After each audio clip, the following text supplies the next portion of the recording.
Oke, berarti artinya tadi mereka mengeroyok Bintang sampai meninggal dunia. Ngeliat anak mereka diangkat dengan bercecer darah, cuy.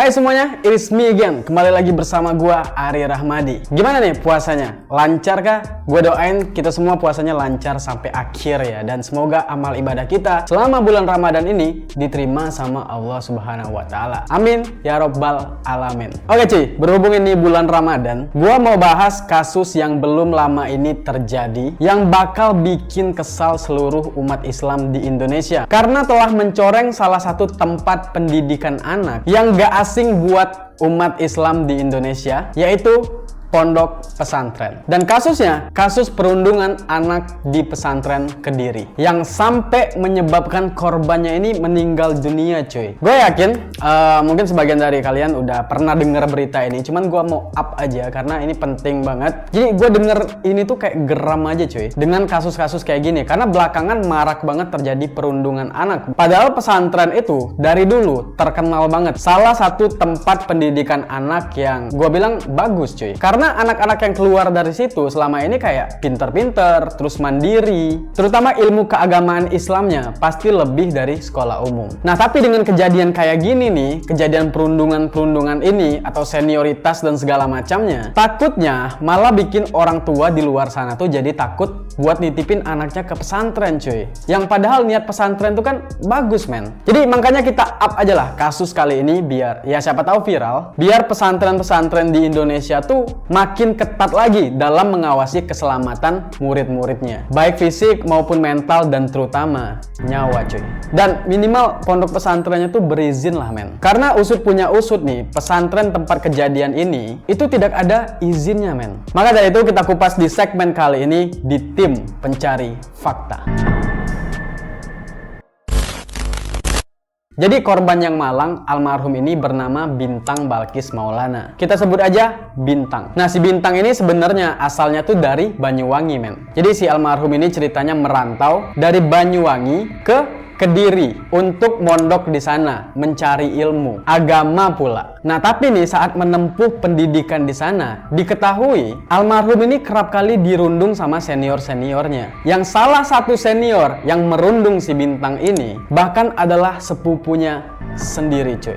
Kan bukannya melindungi, tahu adik sepupunya dibully, malah dia terlibat dalam pembulian itu. Dan menurut ibunya, almarhum Bintang ini dia minta sendiri masuk ke pesantren itu cuy, karena ingin mendalami ilmu Al-Quran katanya.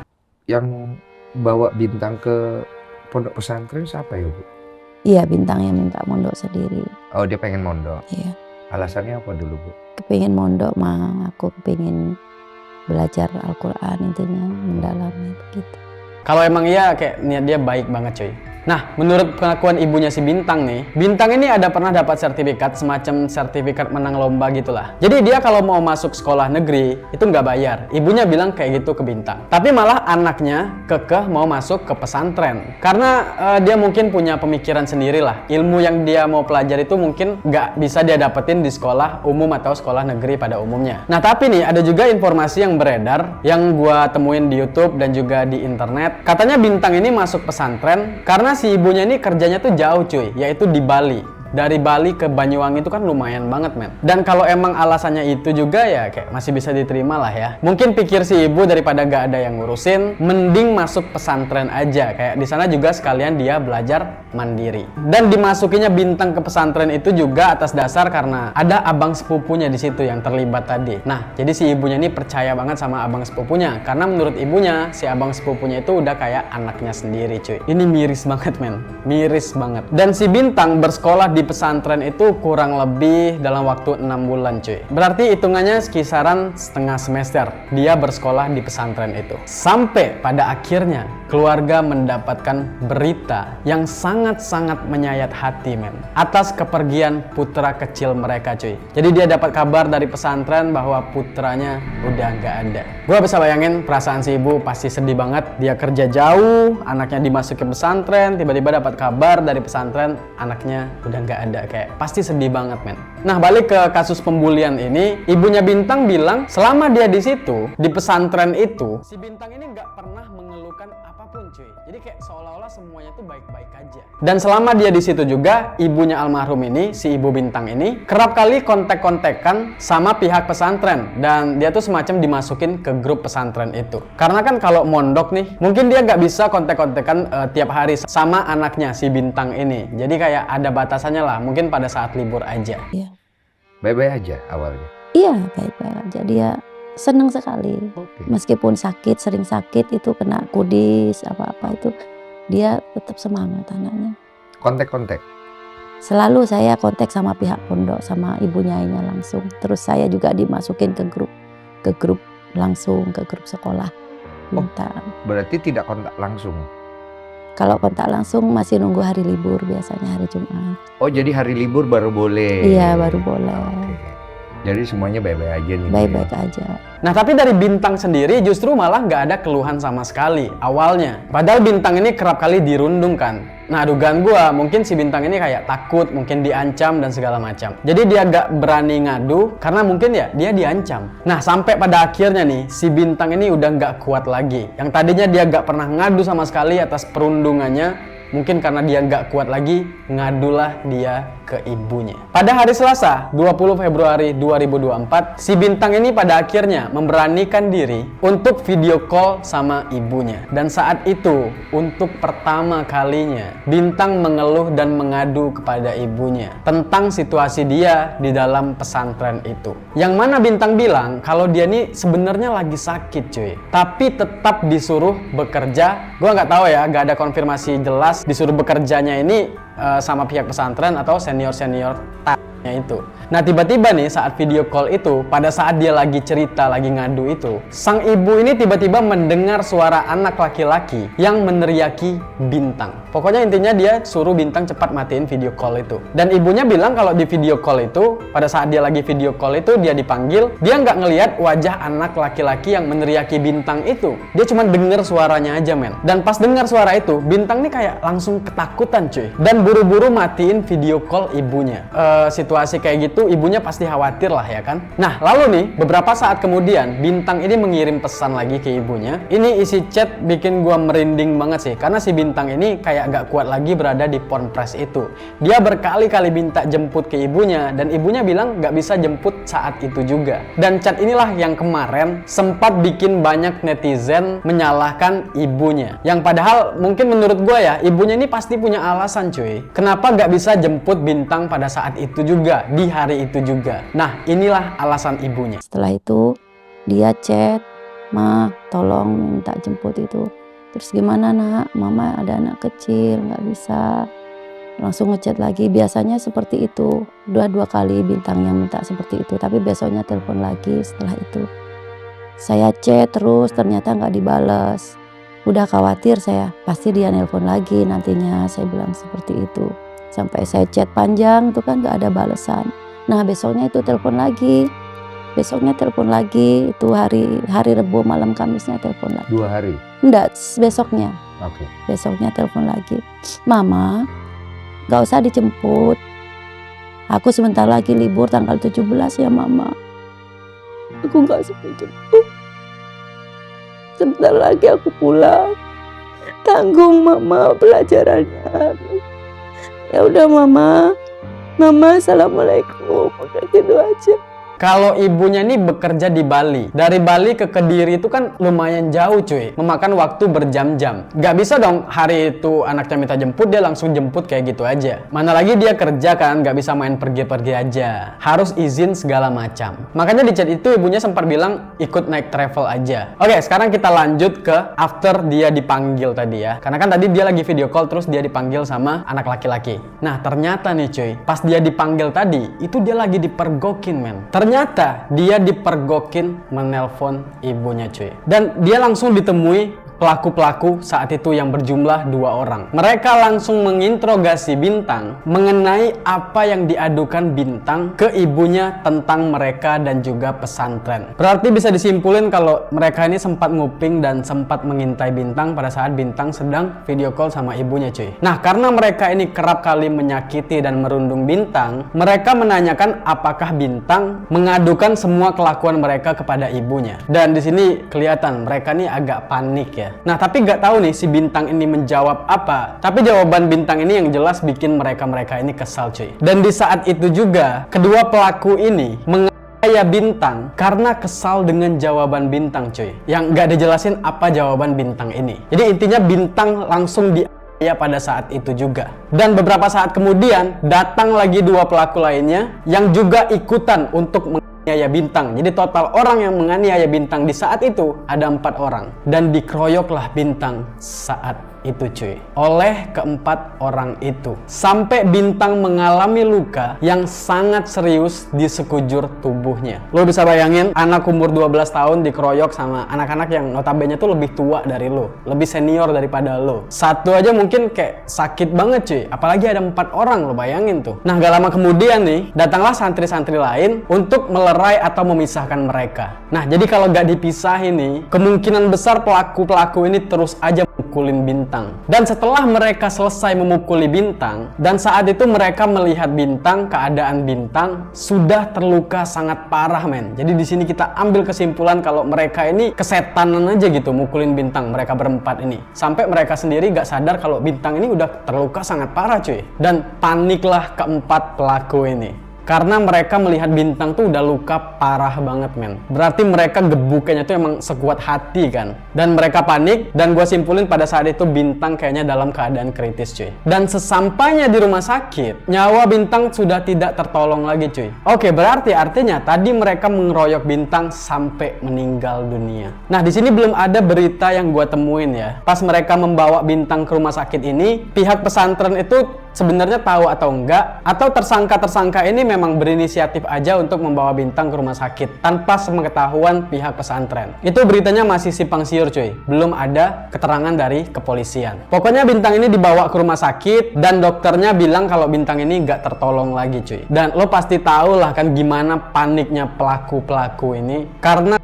tololan mereka. Dan sekarang kita masuk ke bagian yang sangat-sangat menyayat hati, dan bagian ini juga yang bikin gua tuh sedih banget cuy pas gua nyari-nyari berita ini, pas gua baca berita ini, yaitu pengantaran jasad Bintang ke rumah duka. Oke, setelah pihak pesantren mengetahui Bintang dalam keadaan meninggal dunia, diuruslah si Bintang ini sama mereka, dikabarin keluarganya terutama ibunya juga. Dan lo tahu nggak cuy, yang gilanya apa? Pihak pesantren mengabarkan kepada keluarga si Bintang kalau Bintang ini jatuh dari kamar mandi cuy. Gua nggak tahu pihak pesantren ini nggak tahu kalau si Bintang ini dikeroyok, dianiaya, atau emang pura-pura bego aja gitu. Yang jelas pihak pesantren bilang ke keluarga kalau Bintang ini jatuh dari kamar mandi. Di situ sebenarnya keluarga ini sempat terima lah ya. Kalau memang alasan Bintang ini meninggal karena jatuh dari kamar mandi, itu kan berarti musibah dan ajalnya emang di situ cuy. Nah, tapi besoknya pada tanggal 24 Februari,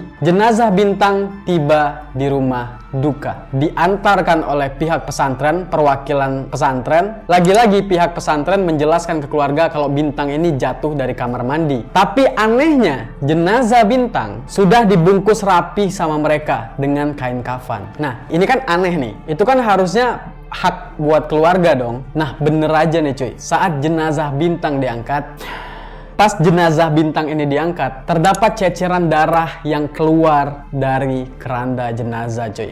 Lo bayangin respon keluarga, perasaan keluarga saat mengetahui, ngeliat anak mereka diangkat dengan bercecer darah cuy. Dan semua orang pastinya kaget dengan hal itu. Dan keluarga tentu langsung curiga dong, pasti ada yang gak beres yang terjadi sama anak mereka. Dan pihak keluarga langsung meminta agar kain kafan Bintang dibuka. Dan bener aja cuy, pas dibuka, luka lebam sekujur tubuh, ditambah ada luka seperti jeratan leher. Lo bayangin tuh, ada luka seperti jeratan leher dan hidung korban terlihat patah.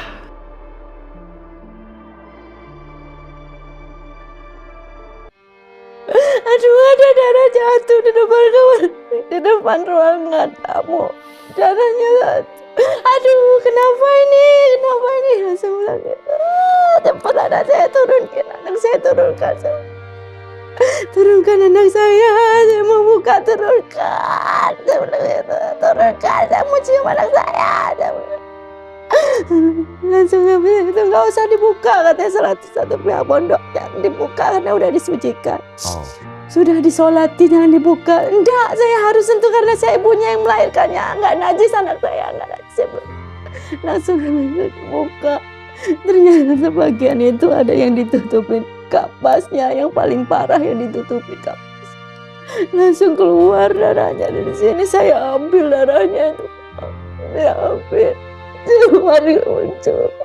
Separah itu cuy, penganiayaan itu, pengeroyokan yang tadi itu separah itu. Dan melihat itu, ibu mana yang gak histeris men. Dan pihak keluarga pun langsung melaporkan kejadian ini ke Polsek Glanmore. Dan dari Polsek Glanmore itu diopor ke Polres Kediri. Terjadilah tuh drama antara pesantren dan pihak pelaku. Mulai dari pengakuan pelaku-pelaku ini yang bilang kalau mereka melakukan penganiayaan itu karena kesal. Karena katanya Bintang ini kerap kali gak mau ikutan sholat dan juga kesurupan lah katanya alasannya. Yang belum terbukti sampai sekarang omongan mereka. Gua sebenarnya gak mau judging ya, tapi ini gak masuk akal banget men, pengakuan-pengakuan mereka. Menurut gua ini cuman salah satu upaya untuk mereka membela diri untuk meringankan hukuman. Tapi itu masih menurut gua aja, karena polisi sekarang masih menyelidiki. Dan sampai saat ini polisi menetapkan keempat anak yang sok jago tadi sebagai tersangka cuy. Yang berinisial MN 18 tahun, MA 18 tahun, AK 17 tahun, dan sepupu korban yang berinisial AF 16 tahun. Dan sementara kasus ini masih dalam penyelidikan. Dan kabarnya nih, pesantren tempat kejadian ini tidak memiliki izin. Dan hal ini juga udah ditanggapin sama Kementerian Agama setempat ya. Dan selebihnya bakal diselidikin lagi cuy. Sangat disayangkan banget ya cuy, kasus-kasus kayak gini kayak malah lagi marak terjadi. Dan gue sangat mohon di video ini untuk pihak-pihak pesantren, dengan adanya terjadinya kejadian ini dan kejadian-kejadian sebelumnya atau kejadian lainnya yang lo lihatlah berita, kejadian kayak gini tuh sering banget terjadi di pesantren dan juga sekolah lainnya. Terutama di pesantren yang minim banget pengawasan dari orang tua. Jadi gua mohon banget, karena orang-orang tua menitipkan anak mereka ke pesantren, mereka artinya percaya dengan pesantren cuy. Dan mereka nggak bisa mengawasi anaknya langsung. Jadi dipercayakanlah pihak pesantren untuk mengawasi anak-anak mereka. Dan karena udah dikasih kepercayaan, jadi tolonglah bener-bener diperhatiin, dilihat, dicek kabar dari anak-anak ini untuk kebaikan anak-anak ini juga. Oke, itu pesan gue untuk pihak pesantren. Ya, kemungkinan nggak akan didengar, tapi ya mungkin semoga aja didengar lah. Dan semoga juga yang ditemukan polisi dalam penyelidikan apapun itu memang bener-bener apa yang terjadi, faktanya, tanpa kurang sedikit pun, tanpa ada yang ditutupin, tanpa ada yang terlewat juga, biar keluarga korban bisa lebih tenang. Dan untuk pihak keluarga, kita semua doain semoga keluarga diberikan kekuatan sama Allah Subhanahu wa Ta'ala, diberikan kesabaran. So thank you banget nih udah nonton. Komen di bawah berita apa lagi atau cerita apa lagi yang lo mau gua bahas di channel gua ini. Dan jangan lupa subscribe cuy. Again, thank you and see ya.